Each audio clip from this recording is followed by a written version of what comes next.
Hi friends, time for one and only Ivan. This is episode 12, and in the last section in episode 11 we heard Ivan tell the story that he remembers now about when his parents were killed, and it was really hard to read, and it was really hard to think about that some humans could be so horrible to animals.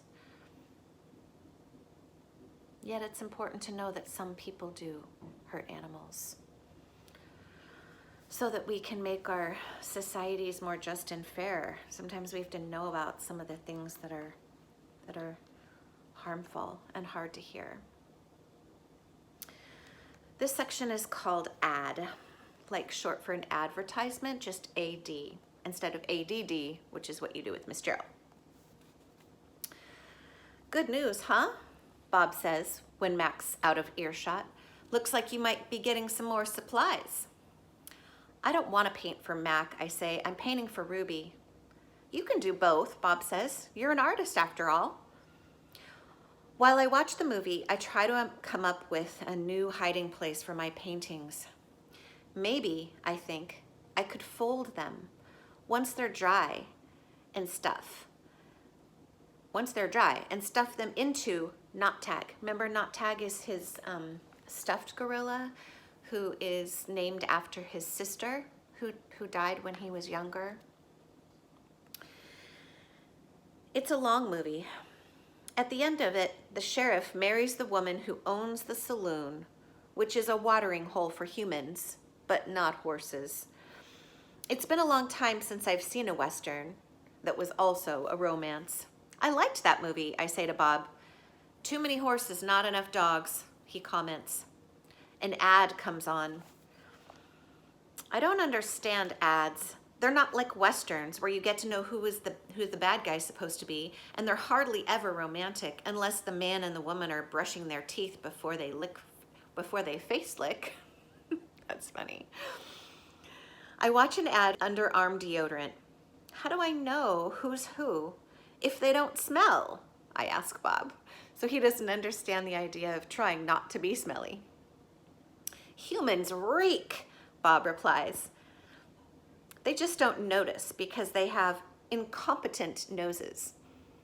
Incompetent means not capable. So do you think humans' noses compared to many animals' noses might seem incompetent? I think so. Another ad comes on.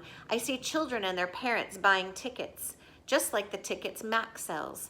They laugh, enjoying their ice cream cones as they walk down a path. They pause to watch two sleepy-eyed cats, huge, striped, dozing in long grass. Tigers, I know, because I saw them on a nature show once. Words flash on the screen, accompanied by a drawing of a red giraffe. The giraffe vanishes, and I see a human family staring at another kind of family. Elephants, old and young. They're surrounded by rocks and trees and grass and room to wander. It's a wild cage, a zoo. I see where it begins and where it ends. The wall that says you are this and we are that, and this is how it will always be. It's not a perfect place. Even in just a few fleeting seconds on my TV screen, I can see that. A perfect place would not need walls. But it's the place I need. I gaze at the elephants, and then I look over at Ruby, small and alone. Before the ad ends, I try to remember every last detail. Rocks, trees, tails, trunks. It's the picture I need to paint. Imagining.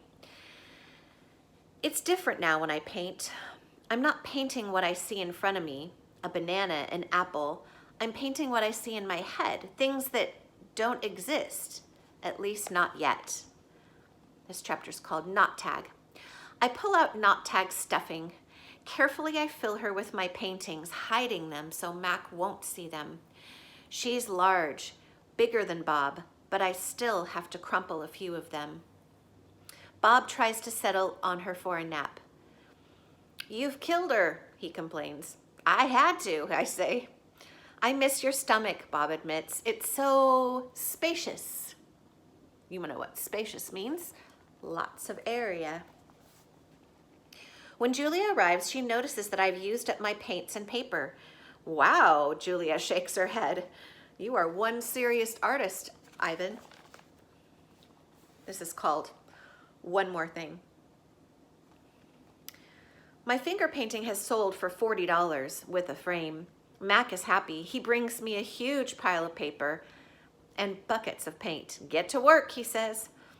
I paint for Mac during the day and for Ruby at night. I nap when I can. But my nighttime picture isn't quite right. It's big, that's for sure. When I place all the pieces on the floor of my cage side by side, the cement is almost completely covered. But something's still missing. Bob says I'm crazy. There's Ruby, he says, pointing with his nose. There's the zoo. There are the other elephants. What's wrong with that?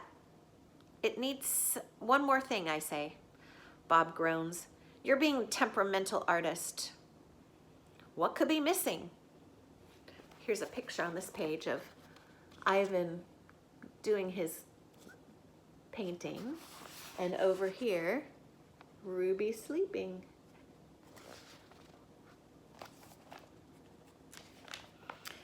I stare at the huge expanse of colors and shapes.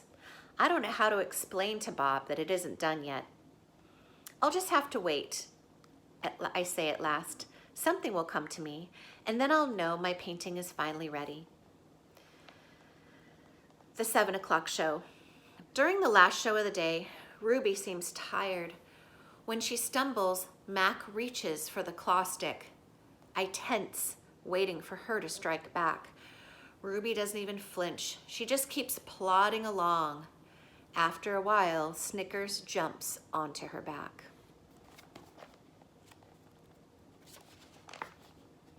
This section's called 12. I lie in my cage with Bob on my stomach. We're watching Julia do her homework. She doesn't seem to be enjoying it. I can tell because she's sighing more than usual. Again for the 100th time, or maybe the 1000th, I wonder what is missing from my painting. And for the 100th time, and maybe the 1000th, I don't have any answer. Dad, Julia says as George passes by with a mop. Can I ask you a question? May I? George corrects. Ask away. Julia glances down at a piece of paper. What's the difference between the word principal, spelled this way, Principal,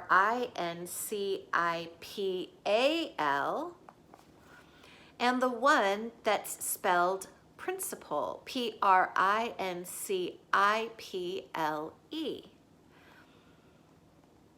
Two words, they sound the same, they're spelled differently, and they mean something different. Do you know the difference? Do you know what words are called that sound the same but mean something different and sometimes are spelled differently? They're called homophones. Homo means same, phone means sound, same sound. The first one is the head of a school, like Ms. Garcia. The second one is a belief that helps you know what's right or wrong. He smiles. For example, it's against my principles to do my daughter's homework. So Dr. Sork is a principal. So I think about it this way when I'm thinking about reading or spelling the word principal. The last three letters in principal, like Dr. Sork, are P-A-L, pal. So I think of a principal being your pal, and that helps me remember the difference. Julia groans. If I'm going to be an artist when I grow up, why do I need to know how to spell? With a laugh, George heads off. Poor Julia, I think. Gorillas get to be just fine without learning how to spell. All those endless letters, those sticks and circles and zigzags filling up books and magazines and billboards and candy wrappers. Words. Humans love their words. I leap up. Bob goes flying straight into my pool. A word. You know how I feel about wet feet, Bob yells. He scrambles out of the water, shaking each foot in dismay. Dismay is like kind of sadness. I look out my window at the billboard. I can still hear Mac's voice in my head. Come to the Exit 8 Big Top Mall and Video Arcade, home to the one and only Ivan, mighty silverback. I count to 12 and then I count again just to be sure. I lay out this, this is called H. I lay out 16 pieces of poster board, 4 down and 4 across, a perfect square. What are you up to? Bob demands. I'm guessing it doesn't involve sleep. It has to do with the billboard. That sign's a monstrosity, particularly since I'm not featured. I grab my bucket of red paint. You're not on the billboard because you're not in the show, I point out. Technically, I don't even live here, Bob says with a sniff. I am homeless by choice. I know, I'm just saying. I study the billboard, and then I make 2 fat lines, like 2 broom handles, and another fat line connecting them. I stand back. What do you think? Here's what it looks like.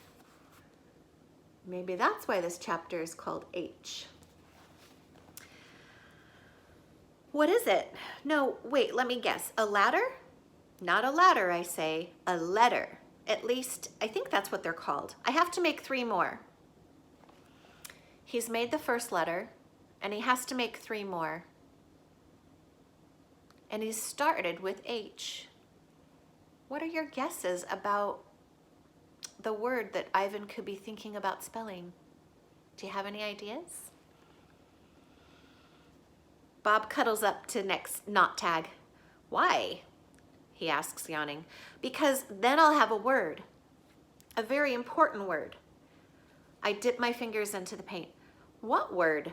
Bob asks. Home. Bob closes his eyes. That's not so important, he says, quietly. You know what?